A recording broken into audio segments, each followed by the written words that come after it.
Please be advised that the views and opinions of the host and guests do not reflect those of the station, the management, and its network.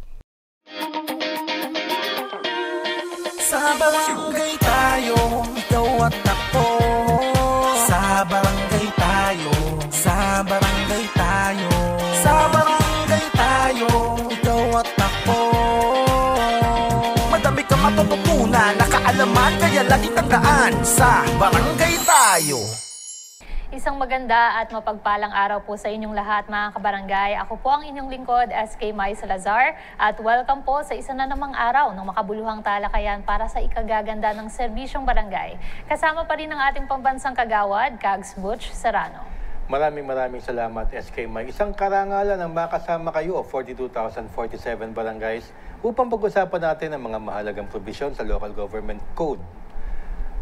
Dito lahat yan sa barangay tayo.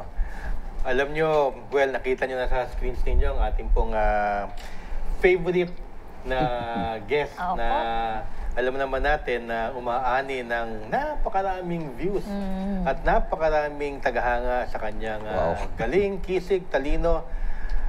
The man really needs no introduction. Ladies and gentlemen, Comelec Pasig Officer, Attorney Ronald Ofalia Boom Santiago. Yes, magandang araw, Kags Butch. Yes, welcome and SK Mai. Na-miss ko ang sa barangay tayo. Hello po sa lahat. At na-miss din po kayo ng ating po mga kabarangay. Alam niyo po, Attorney, isa po kayo sa talagang favorite po na guest ng sa barangay tayo. Dahil, Kags Butch, nakakadagdag po sa credibility ng ating show. Kapag si Attorney Boom po ang talagang resource person natin. Maraming salamat po. Yes, at saka syempre, alam mo naman, Attorney, hindi naman lahat alam ng mga host natin, kagaya natin na lahat ng Comelec rules talaga namang deep down alam namin, kaya kinakailangan ng further explanation kahit na pinagdadaanan namin. At doon nga, nung last episode namin, meron kaming mga nabanggit na mga bagong Comelec rules. Kasi sa isang dinaluhang Zoom meeting natin with Comelec officials, ito na nga ang nilabas kasama po doon ang inyong chairman, si George Garcia, na kasama po namin pati ang mga KKBP o ang kabisana ng mga broadcasters ng Pilipinas na itong bibigkasin ni SK Mai ang mga lumabas ng mga bagong prohibitions ng Comelec. Bago o luma, yun ang tatanong natin. Opo. At yun nga po, Kags Butch, kagaya nga po ng nabanggit ninyo last week, pinag-usapan po natin ito pong mga ipinagbabawal o mga prohibitions po during the campaign period. Pero may mga kailangan po tayong linawin with Attorney Boom para po talagang mas malinawan po at maintindihan ng ating mga kabarangay. Unahin na po natin dyan yung mga unlawful campaign materials. So ulitin lamang po natin, mga kabarangay. Kasama po dyan ang mga individual posters, billboards, posters and tarpaulins exceeding 2 by 3 feet or collage-like posters exceeding 2 by 3 feet. Pangalawa po, single letter of names when assembled together exceeding 2 by 3 feet. Bawal din pong magdikit sa mga plazas, markets, barangay centers, and other similar places. And when it comes to political ads naman po on TV or radio, it must be limited to 120 minutes per station in the entire 90-day campaign.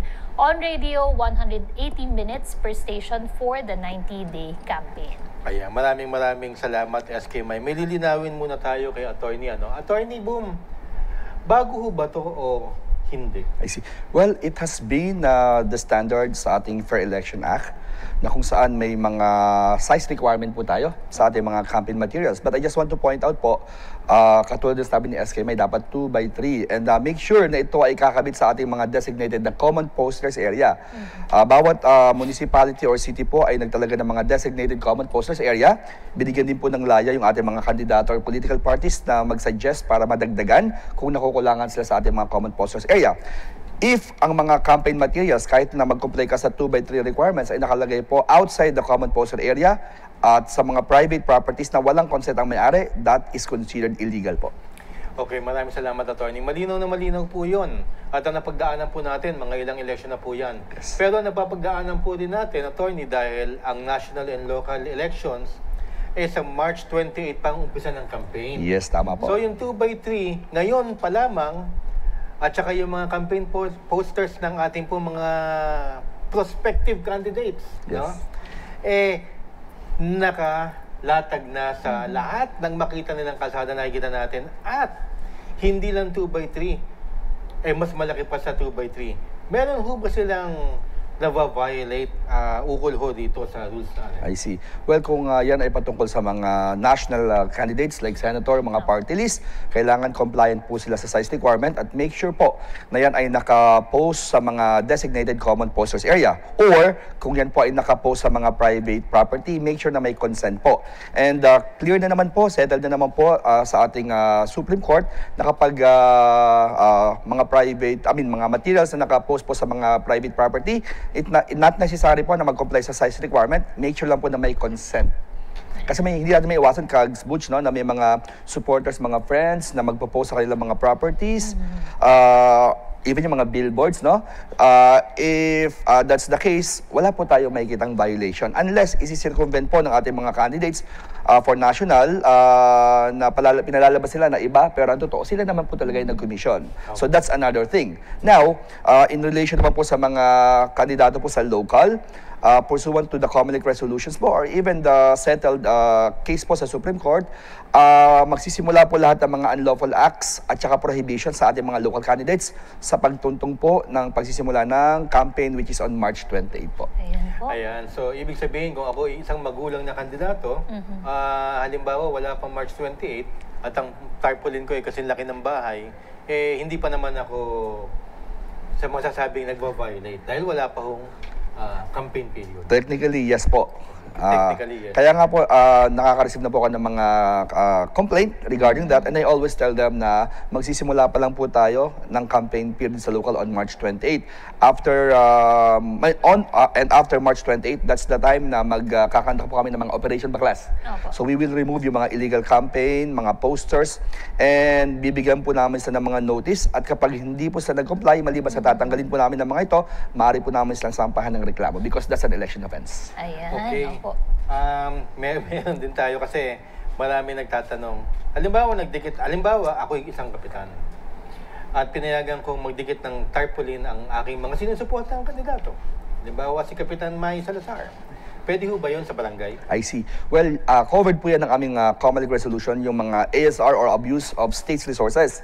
Hindi po pwedeng gamitin yung mga government's property, facilities or buildings para i-promote or i-defeat po yung candidacy ng isang local candidates. Ayan, malinaw. Last na lang po. Naglabas ng announcement ang DILG na bawal daw SK May na suportahan ng mga barangay officials ang ating mga napupusuan ng kandidato. Although Comelec Chairman George Garcia stated that even though the barangay sa Quintos versus Comelec, yes, tama po, ay apolitical in nature, they are political by virtue of their office. Yes, tama po. Kasi nagagamit sila ng politiko at nagagamit din sila sa politika. Ano ba talaga ang ang Comelec stand o ano ang tingin nyo dito? I see. Well, meron pong legal opinion po as initiated by the DILG po sa aming commission na kung saan sinasabi po na ang pagsuporta po ng ating mga barangay officials po ay parte po ng kanilang freedom of expression. Siguro ang limitasyon lang po ay wag pong gagamitin ang mga government's property para po i-pursue or suportahan po yung candidacy po ng kanilang napupusuang kandidato. So yun naman po yung limitation. Other than that, settled na po tayo sa ating mga kaso sa Supreme Court na it's all part of freedom of expression. Yan po, malinaw na malinaw tayo dyan, Attorney Boom. Ngayon naman po, dumako naman po tayo doon po sa mga items or mga materials na ipinagbabawal pong ipamigay or i-distribute. Kasama po dyan, Attorney, yung mga t-shirts, bowlers, bags, sun visors, hats or caps, umbrellas, ballpens, fans, pagkain, inumin at transportation or anything of value, yes, Attorney Boom. Kags Butch, meron po tayong nais na linawin pagdating po dito, from last week's discussion, na paano, ano po ba yung magiging sanction po ng ating Comelec kapag hindi po ito sinunod or na-violate po ito? Oh, I see. Well, I just want to put that in the right perspective kasi I believe last time na nandito ako, during the barangay, talagang mahigpit na in-implement yung mga pagbibigay ng anything of value. So now po, we have special resolutions pertaining to the May 12, 2025.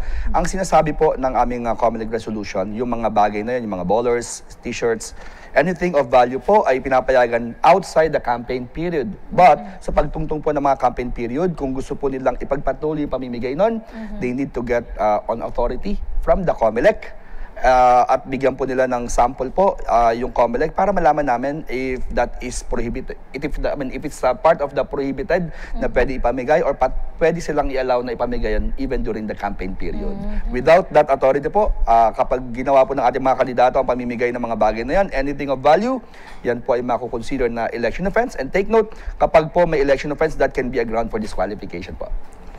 Okay po, Attorney. Halimbawa, kasi sasabihin ng mga kandidato natin, especially sa local. Yes, po. Local na lang muna tayo mag-concentrate. Nagpagawa na ako eh. 5,000 na napagawa akong t-shirt, Butch Serrano. Ang ganda pa. At anything of value, well, mukhang valuable. Social na social. Ganda, may picture ko pa. At naka-emboss ang Butch Serrano dito. Bakit nilang ngayon sinabi na yung in-apply nyo sa barangay noon, pag i-restrict nyo sa barangay, kukulo din sa t-shirts, bowlers, etc. Ngayon applicable na rin sa ating local and national election. Oh, I see. Well, doon po sa barangay, at least nalaman po nila how serious we are sa COMELEC po. And that's the reason why na-incorporate po yon sa ating COMELEC resolution para po sa nalalapit na election.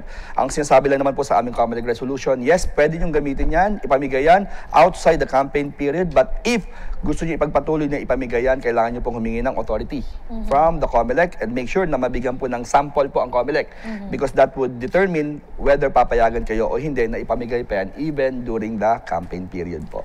Pertaining po dun sa authority provision by the COMELEC attorney, ano po yung criteria po ng COMELEC when it comes to giving this po? I see. Well, the COMELEC would determine if giving those items might fall under the definition of both buying and both selling.